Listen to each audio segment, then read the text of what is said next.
ஐயப்பனுடைய வரலாறு. சிவனுக்கும் விஷ்ணுக்கும் பிறந்த குழந்தை தான் ஐயப்பன். விஷ்ணு பூமியில மோகினி அவதாரம் எடுக்கும் போதுதான் ஐயப்பன் பிறந்திருக்காரு. இந்த ஐயப்பன் ஆகிய குழந்தைய சிவனும் விஷ்ணுவும் பம்பை நதிக்கரையிலேயே விட்டுட்டு போயிடுறாங்க. அந்த நேரத்துல தான் பந்தல ராஜா ராஜசேகர மன்னன் அந்த குழந்தைய பாக்குறாரு.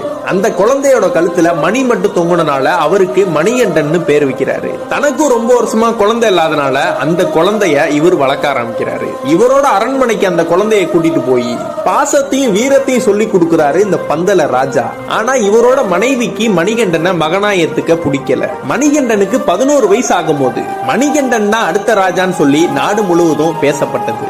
அதனால பந்தல ராஜாவின் மனைவி ஒரு பிளான் போடுறாங்க. தனக்கு உடல்நிலை சரியில்லாத மாதிரியும் அதை குணப்படுத்துவதற்கு புலிப்பால் குடித்தால் மட்டும்தான் அது சரியாகிற மாதிரியும் ஒரு பிளான போட்டு மணிகண்டனை புலிப்பால் கொண்டு வர ஒரு காட்டுக்கு அனுப்புறாங்க. அந்த பந்தல ராஜாவோட மனைவி மணிகண்டனை சாதாரணமா எடை போட்டு புலி அடிச்சு மணிகண்டன் இறந்துருவாருன்னு நினைச்சாங்க. ஆனா அங்க என்ன நடந்ததுன்னு தெரியுமா?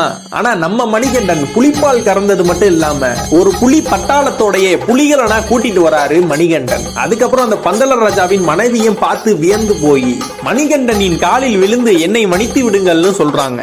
என்னை நீங்கள் பெறாவிட்டாலும் என்னை வளர்த்து ஆளாக்கியவள் நீங்கள். எனக்கு இந்த ராஜ பதவிகள் வேணாம். எனக்குன்னு ஒரு இருப்பிடத்தை நான் அமைத்துக் கொண்டு அங்கு வரும் பக்தர்களுக்கு நான் அருள்பாலிக்க விரும்புகிறேன் சொல்றாரு. பந்தல ராஜாவிடமும் ஒன்னு சொல்றாரு. நான் இங்க இருந்து ஒரு அம்பு விடுகிறேன். அந்த அம்பு எங்கே போய் வீழ்கிறதோ அந்த இடம் தான் வேணும்னு சொல்றாரு. அந்த அம்பு விழுந்த இடம் தான் சபரிமலை. இந்த கலியுகத்துக்கே கண்கண்ட தெய்வமா இருக்கிறவர் தான் சபரிமலை ஐயப்பன்.